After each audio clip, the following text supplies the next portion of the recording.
La station de la Clusa accueille cette semaine les Sommets du Digital, un événement des éditions Kawa, l'occasion de rencontrer des auteurs et des experts sur les nouvelles tendances du marketing et de l'Internet en général. La table ronde était sur le contenu et l'idée pour moi c'était de dire que bien sûr l'engagement est un élément important, mais que ce n'est pas le seul KPI qu'on doit aller chercher, le seul objectif qu'on doit aller chercher. Il y a aussi d'autres éléments comme le fait de générer de la préférence de marque par exemple, ou travailler sa relation client, ou générer du trafic.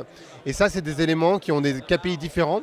Et donc bien sûr, parce que tout le monde parle d'engagement, c'est important d'en parler, mais ce n'est pas le seul sujet.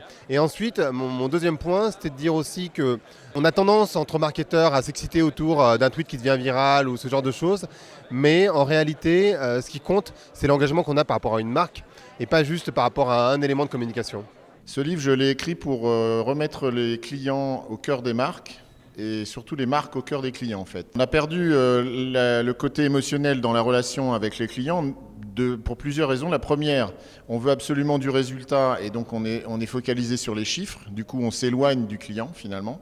Ensuite, le digital qui nous a montré à quel point le client a besoin de relations, mais on l'a traité un petit peu avec distance et on s'est dit, on est resté dans un discours descendant vers lui, même à travers les réseaux sociaux. Et puis l'oubli de la valeur sociale et du rôle social de chaque être humain qui organise les conversations, qui fait la recommandation des marques. Ce n'est pas une question d'outils, c'est une question de vision et de redonner une mission sociale aux marques. C'est ça qui fait finalement remettre l'émotion au cœur du système et revenir le client vers les marques. La question qu'on m'a posée, c'est « et si Amazon achète Auchan ?» Et j'ai dit « ok, mais oups, est-ce que Auchan peut aussi acheter Amazon ?» Parce que la question va dans les deux sens. Alors pourquoi ? Tout simplement, ce sont deux concurrents du commerce, si on veut. À la base, Amazon est en train de largement se développer dans d'autres domaines. Mais Amazon essaye d'avoir des magasins, on sent qu'il n'est pas tout à fait à l'aise de ce côté-là. Et puis il a le problème de la livraison, du dernier kilomètre, qui pour lui en commerce est très important. Et Auchan, lui aussi, il essaye de voir ce qu'il peut faire sur Internet. Alors est-ce que un peut tuer l'autre ? Non.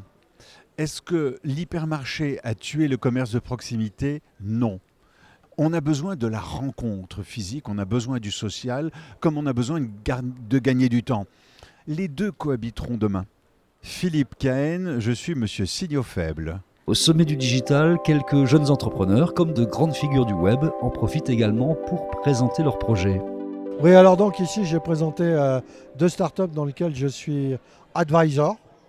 Et je ne veux être qu'advisor, je ne veux pas m'emmerder avec au conseil d'administration. La première, c'est MediaWen et la deuxième s'appelle YouCan. Alors MediaWen est très avancé puisqu'on est en bêta. Et donc c'est du sous-titrage de vidéos. On utilise le deep learning, c'est-à-dire l'intelligence artificielle. Et aujourd'hui, c'est le Watson d'IBM. Donc là, ça démarre. C'est la plus grande disruption de l'humanité qui arrive. La deuxième, c'est aussi intéressant, c'est une start-up qui va mettre en place un mécanisme de jugement, de notation de n'importe quel produit selon l'environnement durable. Les labels 1.0, on va passer dans les labels 2.0. One Ragtime, c'est un modèle disruptif de fonds. Donc on a envie de disrupter le modèle des fonds d'investissement avec une approche plateforme, donc, pour mettre en relation des investisseurs et des entrepreneurs, adossé à un startup studio dans lequel on accompagne les entrepreneurs dans leur développement international et en même temps on conseille des corporates dans leur transfo digital et la sélection de cibles d'investissement. Et puis bien sûr c'est un fonds qu'on est en train de lever qui s'adressera plutôt à des investissements en série A et qui fédère des corporates et des gros family office.